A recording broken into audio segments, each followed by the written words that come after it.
Suatu ketika dahulu, pembelajaran bahasa Inggeris menjadikan alam sekeliling sebagai alat bantu mengajar yang cukup berkesan. Hari ini, dengan kemajuan dicapai, pendekatannya juga turut berubah. Kementerian Pendidikan turut memberi tumpuan langkah meningkatkan mutu pengajaran dan kualiti guru bahasa Inggeris.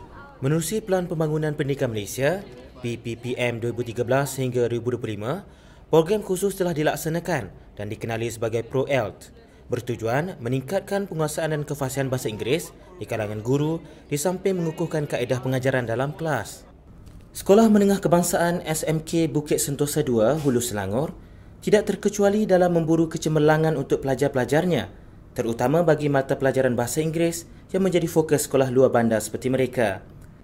Antara usahanya, pelajar ditempatkan dalam bilik khas dengan kelengkapan mencukupi. Satu sudut khas disediakan di dalam pusat sumber yang dilengkapi audiovisual dan alat bantu mengajar. Sinar Harian sempat merakamkan sesi pembelajaran bahasa Inggeris pelajar tingkatan 5 yang akan menduduki Sijil Pelajar Malaysia SPM tahun ini. Guru bahasa Inggerisnya, Padmawati K. Marci, menggunakan projektor dan pelajar tekun melihat visual sambil mendengar penerangan daripadanya.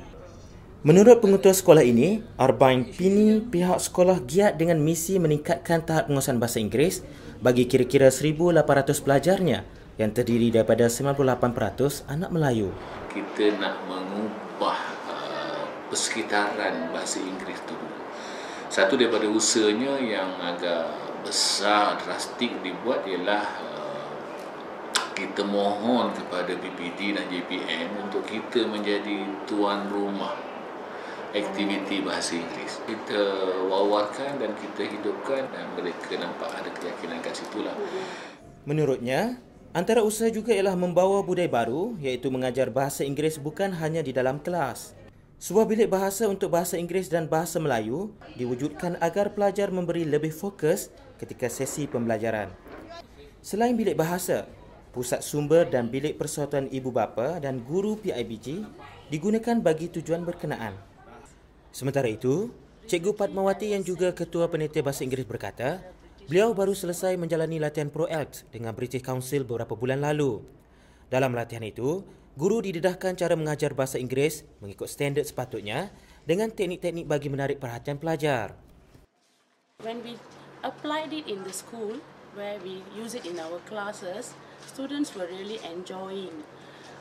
It seems they enjoyed every lesson that we taught. What we notice is through these kind of activities in the class, we notice that they participated very well. Bersetuju pendekatan pengetua menyediakan bilik bahasa khas, usaha menggalakkan guru-guru dan pelajar bertutur bahasa Inggeris serta program English Day pada setiap Selasa, wajib bertutur bahasa Inggeris dan kuis bahasa Inggeris semasa perhimpunan juga membantu. Menurutnya, sejak NKRA Pendidikan diperkenalkan 2 tahun lalu, pada peringkat awal hanya kira-kira 70% kelulusan pelajar dalam bahasa Inggeris. Kemudian meningkat ke 75% dan 80%.